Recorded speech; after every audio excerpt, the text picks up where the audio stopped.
Want someone to like you more? Here's a strange trick that works better than compliments or gifts. Ask them for a favor. It sounds weird, but psychology proves it works, and it's called the Ben Franklin effect, and once you understand it, you'll never look at human connection the same way again. Benjamin Franklin once had a rival who disliked him. Instead of arguing or trying to impress him, Franklin asked to borrow a rare book from his library. The man agreed. Franklin returned it a few days later with a polite thank you note. After that, something unexpected happened. The man became one of Franklin's biggest supporters. Why? Because our brains don't like contradictions. If I help you, I start thinking, I must like this person.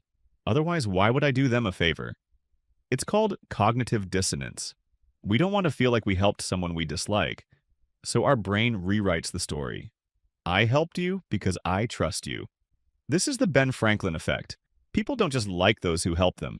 They like those they help, even more. You don't need to borrow books, just ask someone for something small. What's your opinion on this? Can you help me understand this topic? Could you recommend something to read? When you ask genuinely, not manipulatively, you make people feel trusted, respected, and valuable. And that makes you more attractive. Sometimes being liked isn't about proving yourself. It's about letting others show who they are to you. Because when someone invests in you, they start to care. This is the practical psychology, helping you understand minds, including your own.